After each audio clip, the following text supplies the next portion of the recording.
Kininigabayin na magkaiklato magkaupan si Police Major Giselle Cabarrobias, Gio.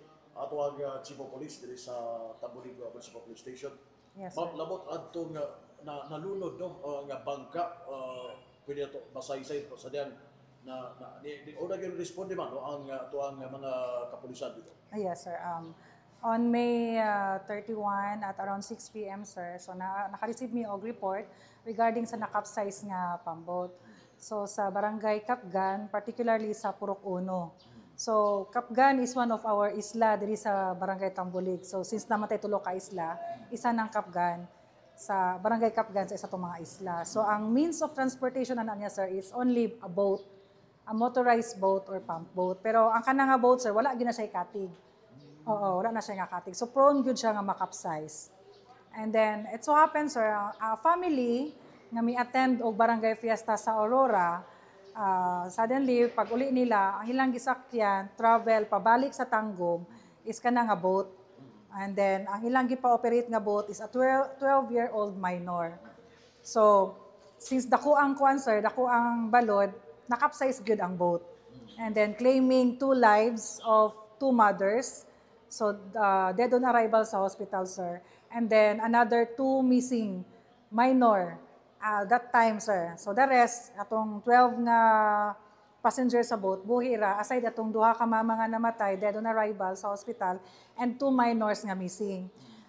Immediately, sir, when we got the report, we conducted the search and rescue operation sa ato ang kapulisan sa Tambulig together with the MDRMO sa LGU Tambulig headed by Sir Munoz, our MDRMO officer. And also with the help and support sa Barangay Tanod sa Barangay Kapgan, sir. So eventually, pag-conduct na mo og search and rescue operation that night, na-recover na mo ang lifeless body of a 3-year-old minor, one of the missing during that time. And then, wala pa na mo nakuha itong ikaduha nga nawala, sir, kay i-declare man po ni MDRMO officer, Sir Munoz, during that time nga, nag-low tide naman good, sir. So it would be hard for us nga pangitaon ang another missing. So i-declare niya nga to stop and then to continue the search and rescue on the morning.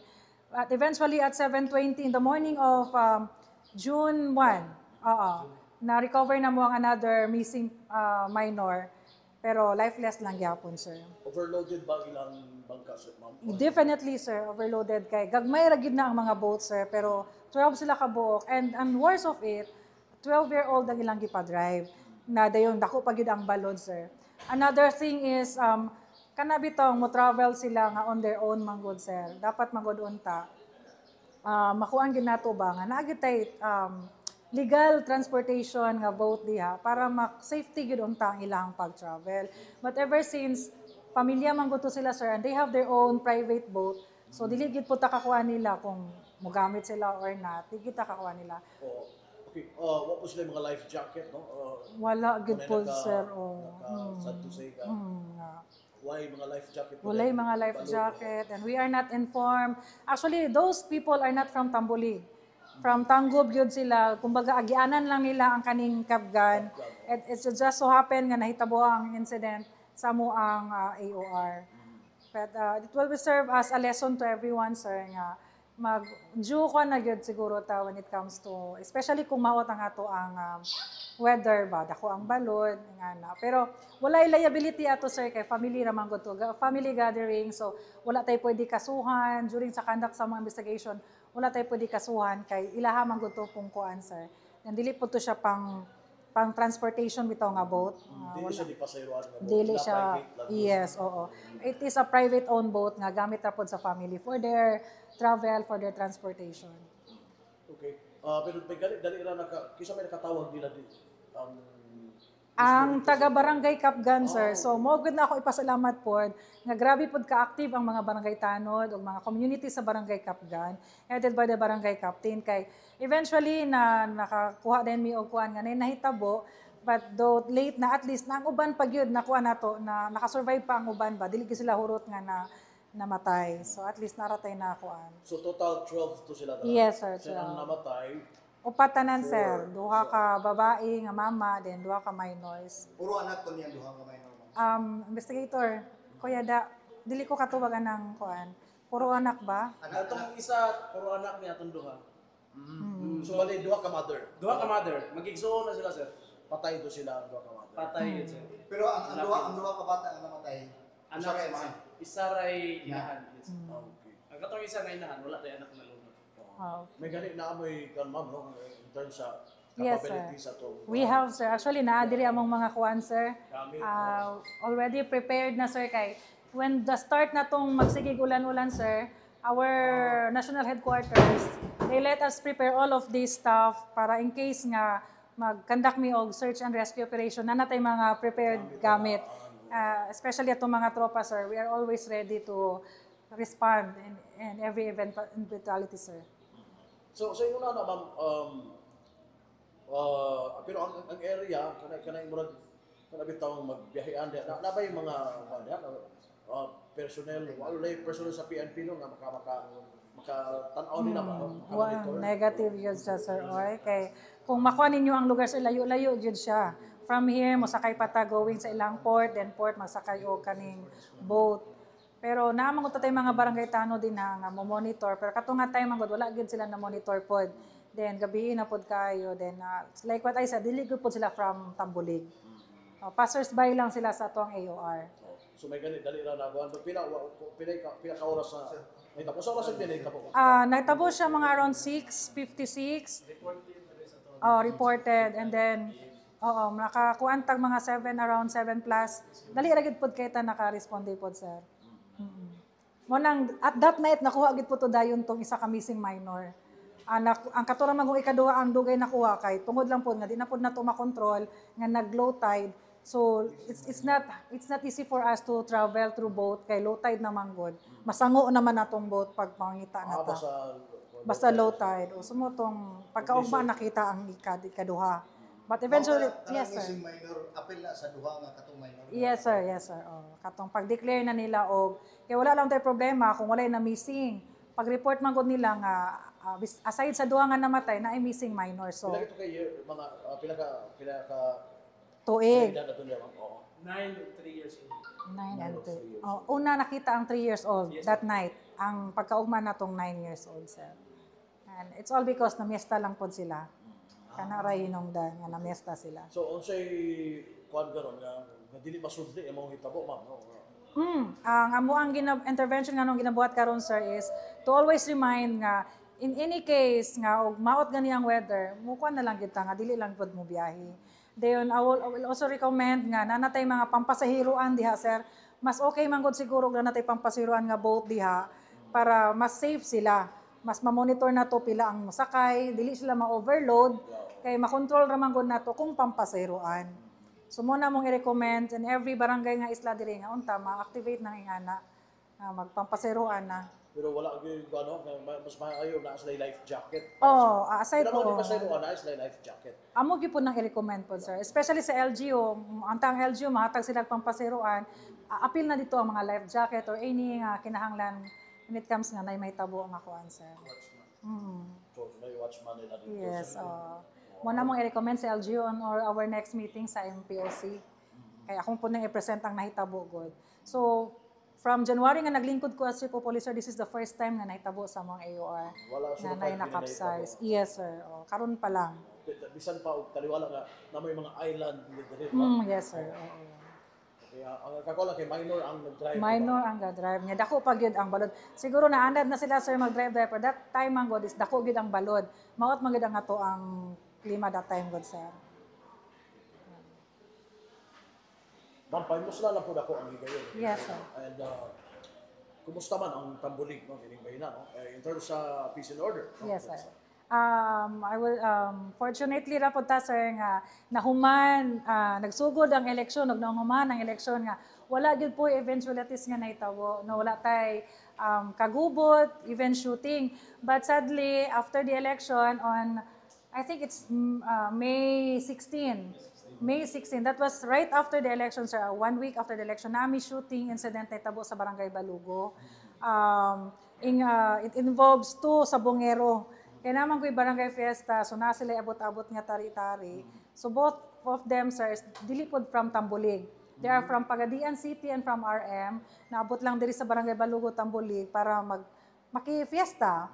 So during that time nga na cockfighting, bulang-bulang, napildi na tong suspect, gikantsawan sa biktima. So eventually gipusil siya atong suspect. So personal nga motive siya. Yes, sir. Wala siya labot sa election, not election related Close nga case na siya. kuan. Yes, sir, kay nakuan man nato na file ang case.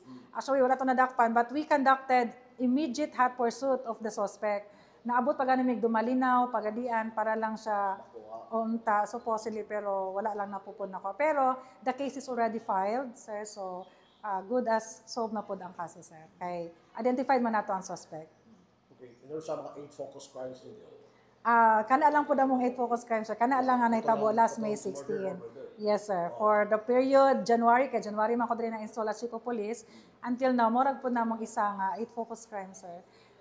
Aside from atong na-recover na mga carnap vehicle from Dipolog, nga nakuhaan po na mo og drugs. How So, about more sa na. traffic? Kumusta man diri mga traffic incident? We have some, sir, sa una, before pa sa election, ay mga isa in 1 month. Pero as of now, sir, wala na yun. It's most especially nga, sa una man good, sir, ang atong fixed checkpoint is only in the boundary. Kung particular ka sa Tambulig, karon og makita nimo sir nanatay fixed checkpoint dira sa ubos tungod sa school. So from boundary among gibutangag another checkpoint, so it helps a lot, sir. It helps a lot for police visibility nga naana dira atong checkpoint. Makita na nila, and not only makita, ma-feel na nila nga there indeed na ay police sa Tambulig. Napoy magpadlong, labi na kusog padaga. Yes, sir. Amo na ginakuan. And usa sa among mga activity day karon, sir, actually I believe nga kami ra pud gabuhat sa Tambulig MPS. I organize one team including myself as the team leader. So mga puro mi naka motorcycle, sir. And then we will go roaming around the barangays, tanan, sir, among atuon para makita sa mga tao sa Tambulig nga naaday police. Yes, aside from that, amos lang istoryahon, ma-feel nila nga naami pag napo mi makita nga dili angay kuanon, sir, amo pong ginabadlong. Oo. Okay, so kuan siya motorcycle patrol. Naka-motorcycle na, sir. Lead by myself, sir. One team me. Then full battle gear gid mi, sir. One team yung nakamotor. Unlike bitaw sa uban nga patrolling lang taog, police patrol. This time, sir, akong ginabuhat, nakamotor gid mi para makita gid nila nga naagi police, and then magpa-feel gid mi sa ila nga naa gid mi. So it helps a lot. It helps a lot, sir, nga katong mga would-be criminals magdaduha na sila og himo og krimen kay knowing nga naa gid ay police nga sige grubing ani nga Tambulig, sir. Gawas sa naman dabay gawas sa Tambulig nga MPS mga augmentation nga PNP ni uban niyo. We have, sir, from mobile forces, but pero amon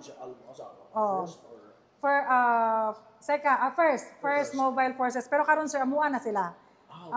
Dili na sila ibalik sa mobile force. I have 11 personnel nga nadungag nato diri karon sa Tambulig, pero sa tuwa na sila, sir, dili na sila ingon nga augmented.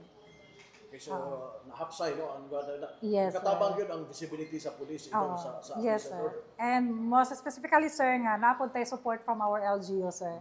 So mo po na pinaka-importante kay, and also the community support, sir, kay we cannot do this alone without their help, sir. Manpower, wala problema. No problem sa manpower, And sir. mga sakyanan. Yes, sir. We have 3 patrol vehicles, 7 motorcycle patrol, sir.